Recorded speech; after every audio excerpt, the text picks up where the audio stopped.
And I knew it was going to be great, so it was really a hard act to follow. But thanks, Simon, that was really great. So, I'm going to try to look at two questions today. First, why is it important for us to know our differences? Why is it important to know how we are all smart? And secondly, how we can use this knowledge to achieve our full potential and to go beyond ourselves, go beyond our limits. So, I don't know if any of you have ever been called stupid, idiot, brainless. I know I have. I had an algebra teacher in high school, and she made me really hate math, you know. I wasn't very good at algebra, but I knew I wasn't stupid.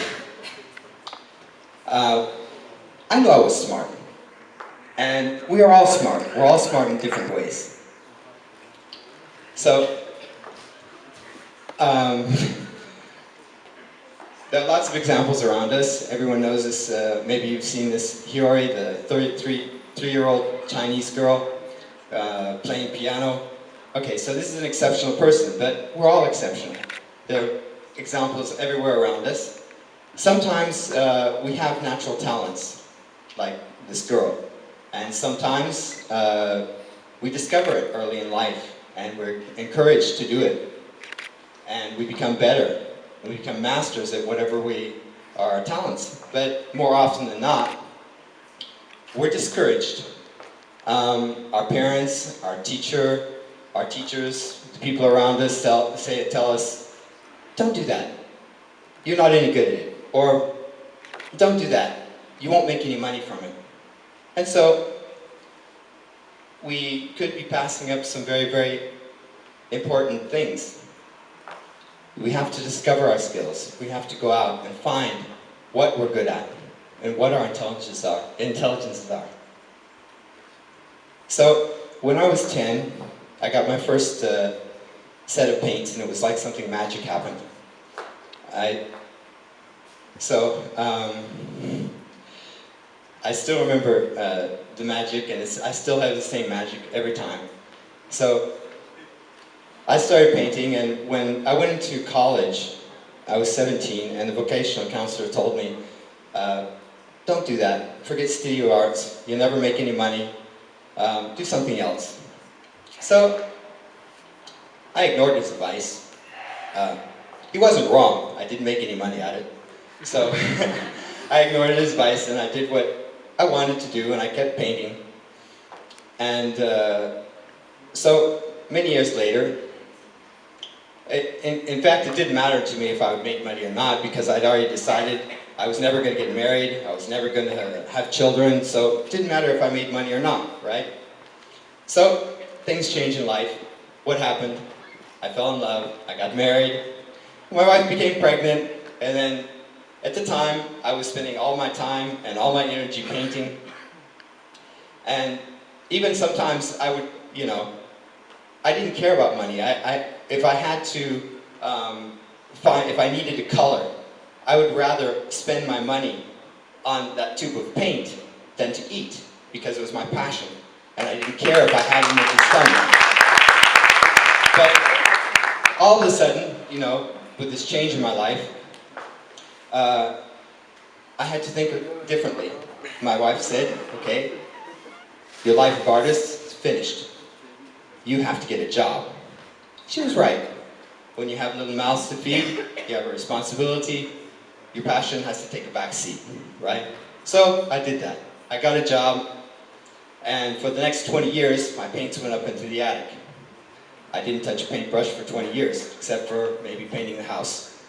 So, much later, when I did come back to painting, I found the same thrill that I had when I was young. So, another thing happened to me. One of my first children, was diagnosed with dyslexia, and I discovered all of a sudden that I was dyslexic. In fact, I didn't know what dyslexia was, and I found out from the doctor that it was hereditary, and I started reflecting on my life, and I realized that my father was dyslexic, and I was as well, or I am dyslexic. There's nothing extraordinary about that. In fact, maybe you don't know, but 10 to 20% of the people in the world are dyslexic. Yes, that's right. There's at least 20% or 10 to 20% of the people in this room now that are dyslexic. Many of us don't know. Many of us don't know what dyslexia is. Okay, so look at all these people who were dyslexic, and this is just a small sample. Dyslexia is a gift. It's a God-given gift. And without all of these people having dyslexia, the world would not be the same. I say it's a gift because, yes, it is. Like everything, every part of us that we have is a gift. So Einstein, well, going back to Einstein, Einstein was dyslexic, of course. So was Edison. Edison, his school teacher, said that he was a complete idiot, he was mentally retarded. And Einstein's school teacher said that he was an ignorant fool who would never amount to anything. So, what do we have, right? But Einstein said, in the middle of difficulty lies opportunity. Life isn't always easy. And the only way that we can get it, that we can improve and to find ourselves is to challenge, to go ahead and to make mistakes and to deal with the difficulties that we have. In every difficulty there's opportunity. If without any difficulties, we get weak, we're blasé. We have to have difficulties to challenge us so that we can be strong. Every time we have difficulties and we face them, we make mistakes, we make errors. But with this is a growing experience, and we learn and we grow. So, 34 years ago, Howard Gardner, probably most of you know, wrote a book called Frames of Mind, and he exposed his theory of multiple intelligences. So I won't go into this too much today because we don't have time to. So very briefly, before this theory, people pretty much thought that intelligence was only mathematical or logical or literary, linguistic, and still many people think this way now. Many people think of intelligence as your level of IQ. But according to this theory, everyone has intelligences. And many people we have 8 intelligences here. Many people have many different intelligences. You're not limited to one. It's not because you are an artist that you only have visual intelligence or something like that. Everyone has a mix of these intelligences. Okay? So, very briefly, we have logical, mathematical, naturalist, bodily kinesthetic, musical rhythmic, interpersonal and social, intrapersonal, introspective. This could be like imams, philosophers, psychologists. Okay. It's much different from interpersonal and social. And we have visual spatial and verbal linguistic. Going on, how do we use these intelligences? Okay, how do we use these to realize our full potential? I think the secret is in motivation. There are 3 motivational factors, higher order motivational factors, which are mastery, autonomy, and purpose. Mastery is being an expert at something that matters. Autonomy, the need to direct our own lives, and purpose, doing something which makes a difference in the world. So, we're going to look at these 3 different motivational factors, some ideas. But we have to get beyond this because we have to, if all experts know that we don't know very much. I went through this period when I was about 20, in fact. one example is, I knew all the reasons why God didn't exist. Okay, many of us go through it. Some people get stuck in it. Hopefully you don't. Okay, so next we'll talk about autonomy. Okay, so when you think of, for example, autist, or if you think about trisomics, okay, people with the Down syndrome, do you think these people are autonomous? Well, this is Zuzu, okay? Zuzu is an extraordinary person. He's the only orchestra conductor in the world who doesn't know how to read music. Okay, he doesn't understand currency, he doesn't know how old he is, but he is capable of memorizing all of the melodies in a piece of music just by listening to it a few times. He knows when he listens to a piece of music, he knows all of the instruments. This is extraordinary. This man he has musical intelligence, and he's found his reason, he's found his way. He has self-confidence, and he has autonomy, complete autonomy. We also have Noelia, okay, another person with Down syndrome. When she was young, she was refused going into nursery school because she was called a monster.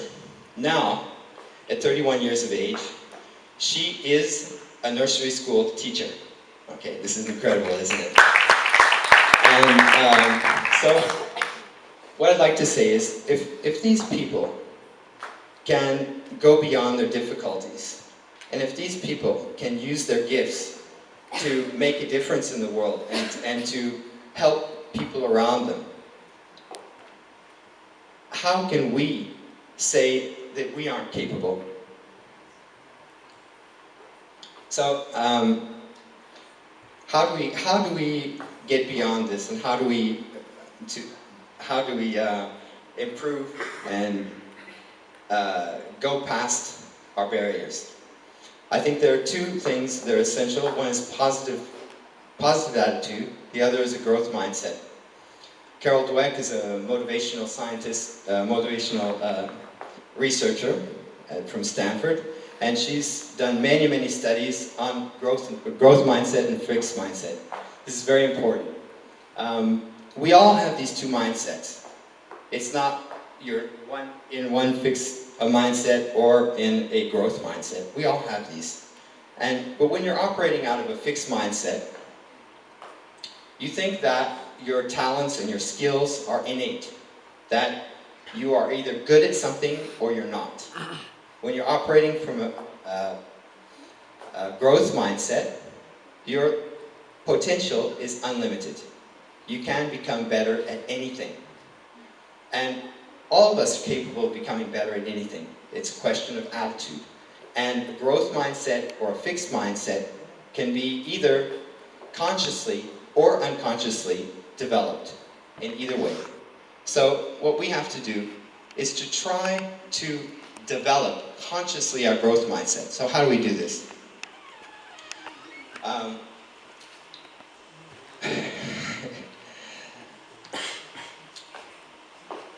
think I went one too far. That's okay. So, developing a growth mindset, it means accepting the fact that we will fail. The failure is not failure. All of our lives, we're taught to believe that failure is something you do when you're a loser. We're taught that an effort is something that you have to do when you're not good enough. Okay? And we're formatted to believe that if you fail or if you make a mistake, you're not good. Okay? So we have to get beyond this. Excuse me. Okay.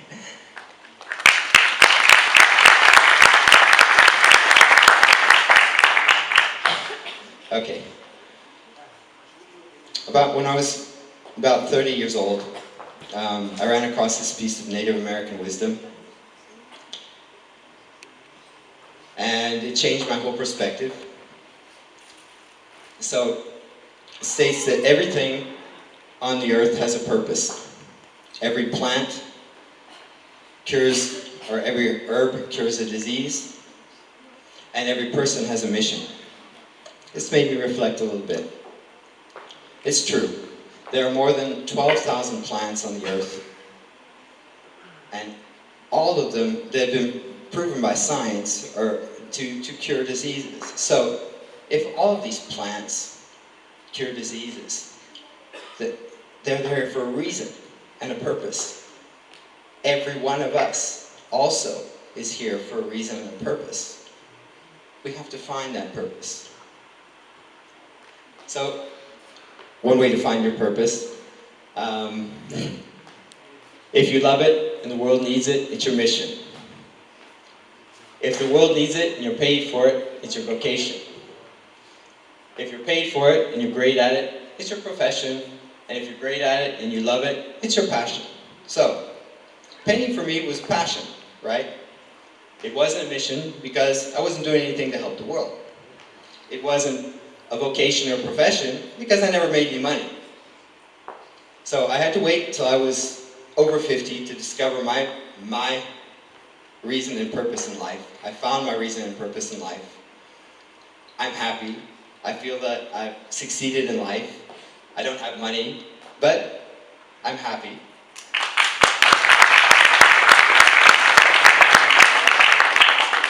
So Mark Twain said, the two most important days in your life are the day you were born and the day you find out why. So, I would urge you to go out, take chances, make mistakes. Mistakes are not mistakes. They're part of learning. It's a learning process.